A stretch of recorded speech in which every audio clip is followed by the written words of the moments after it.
There's a painful truth about narcissistic relationships that few people understand. Only one type of person truly survives them, and it's never who you'd expect. The strong often shatter trying to fight. Those with perfect boundaries simply leave before the deeper lesson begins.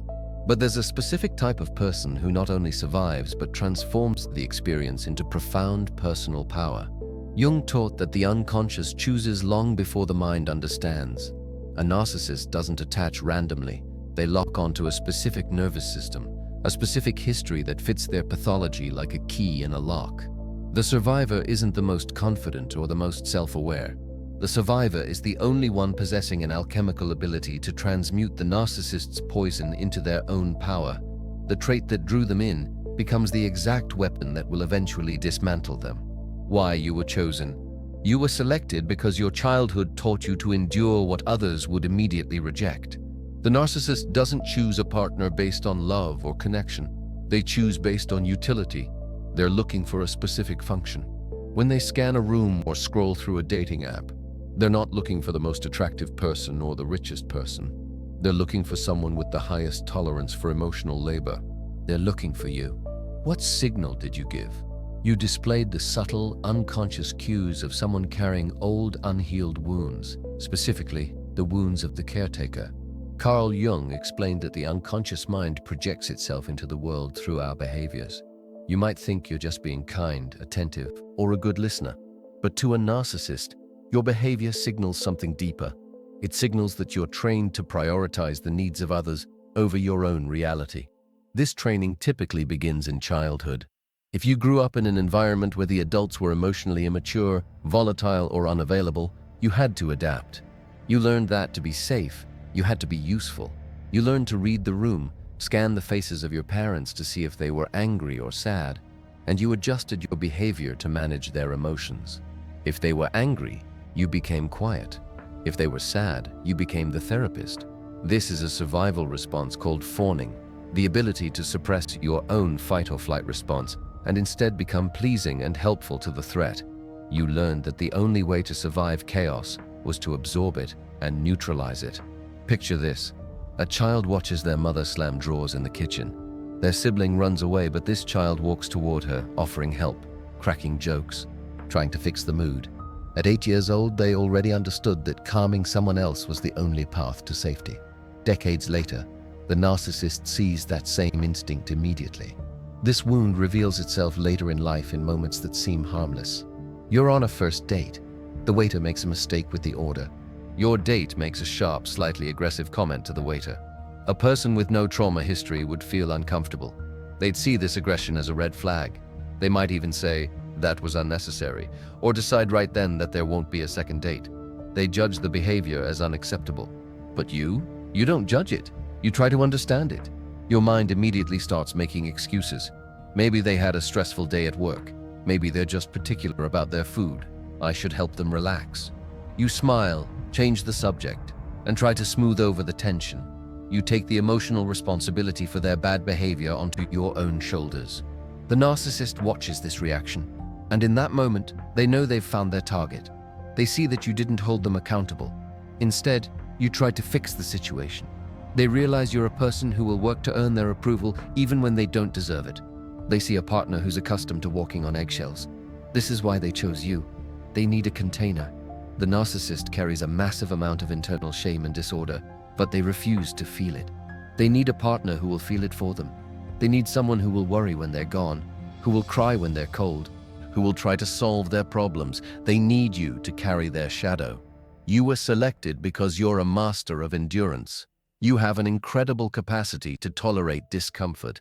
You can go weeks without having your needs met and still stay. You can be insulted and still try to communicate. You can be ignored and still try to connect. To the narcissist, this doesn't look like love. It looks like convenience. What they never realize is that the same wound that made you easy to use is the wound that later makes you impossible to break. Your endurance wasn't weakness.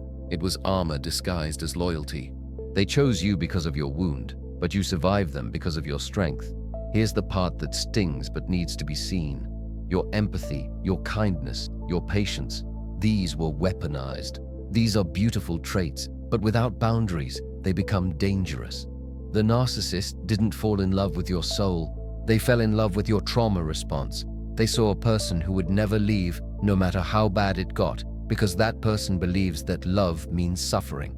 But recognizing this is the first step to breaking the pattern. This isn't a badge of honor. It's a sign that you're replaying a wound that started long before them. You're trying to save them in the way you wished you could have saved your parents. You're trying to be good enough to finally be loved. The narcissist relies on you staying unaware. They want you to think you're simply a nice person. But you're not just nice. You were trained to put others first, even when it hurts you. And training can be undone. This is why only one type of person survives them. Not the strongest, but the one who was conditioned to carry what would have broken anyone else. Before we continue deeper into this journey, if this is resonating with you, please hit that like button right now. Follow this channel for more psychological insights that can change your life. And drop a comment below sharing your experience. Your story might be exactly what someone else needs to hear today to know they're not alone. The biological trap. Why you stayed. You stayed with the narcissist because your nervous system mistook their chaos for something painfully familiar, something that felt like home. This is one of the most misunderstood aspects of narcissistic abuse. You don't stay because you're stupid. You don't stay because you enjoy pain. You stay because to your nervous system, the pain feels like home. People often describe the beginning of narcissistic relationships as intense, magical, or fated. You might have said things like, "I felt a spark I'd never felt before," or "It felt like we'd known each other for lifetimes." You interpreted this intensity as a sign of deep soul connection. But here's what you need to understand. What you felt wasn't a soul connection. It was nervous system recognition.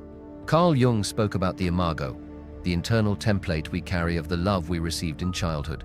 If your earliest experiences of love were chaotic, inconsistent, or conditional, your brain wired that chaos into your definition of love. You learned that love is something you have to fight for. You learned that it comes with high anxiety. You learned that connection is always followed by withdrawal. So when you meet a narcissist and they begin the cycle of love bombing followed by subtle pulling away, your body lights up. It recognizes the pattern. It says, "I know this game. I know how to play this." The anxiety you feel in your stomach, those butterflies, that nervousness, isn't excitement, it's fear. But because you've confused fear with love for so long, you run toward it instead of running away from it. It always begins quietly, almost invisibly. You're dating someone new. For 3 weeks, they text you every morning. They send you songs. They tell you you're the most amazing person they've ever met. You feel high. Your brain is flooded with dopamine. Then suddenly, on a Tuesday, they don't text. You wait. You send a message. They reply 6 hours later with one word. A person with secure attachment style would look at this and think, "That's rude," or "They seem inconsistent.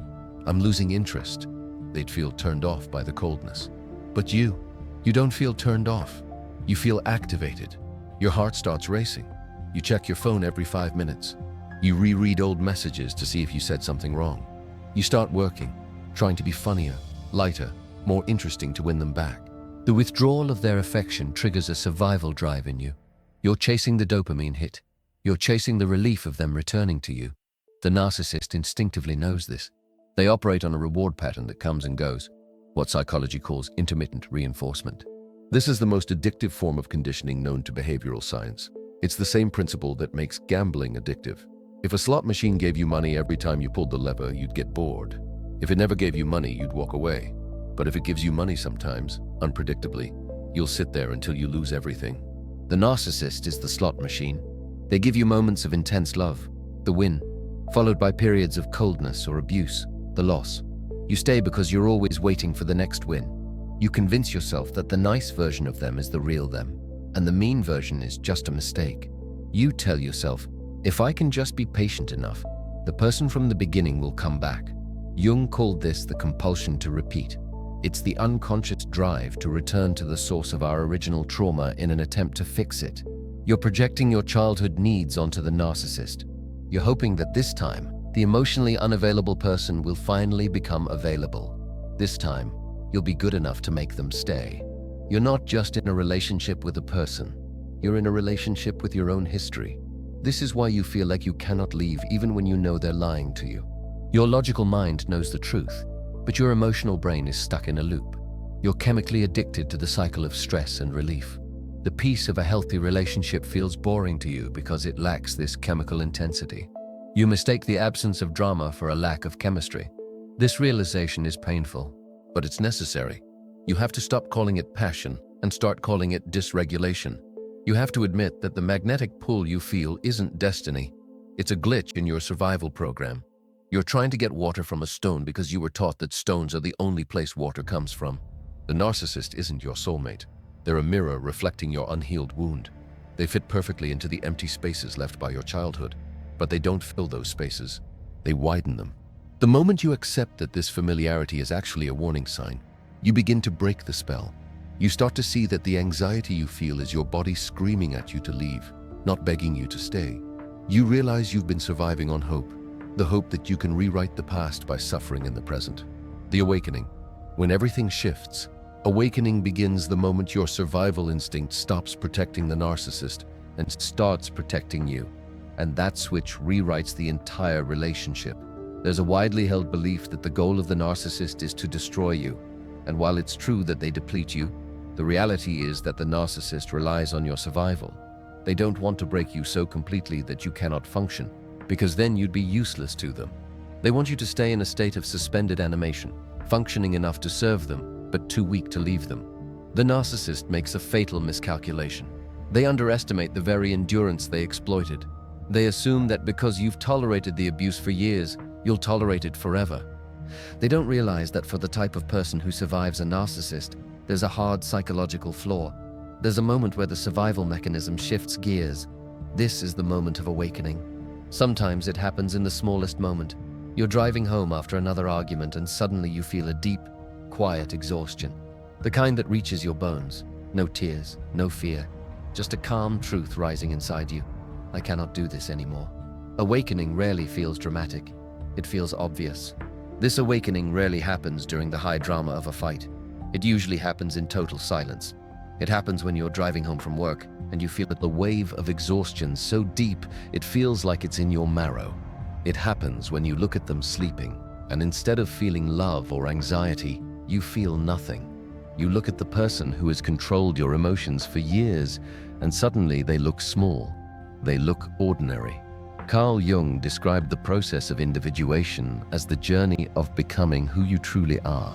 He believed that this often requires a disintegration of the false self. The relationship with the narcissist forces this disintegration. You've tried everything.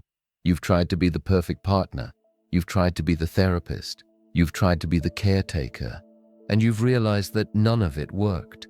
You reach a point of ego death. The part of you that needed their validation to survive simply dies. You realize that no matter what you do, they'll never truly see you.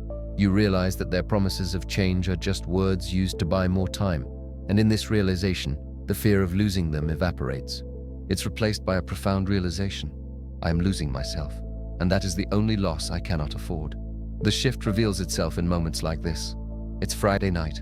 They start an argument just like they have 100 times before.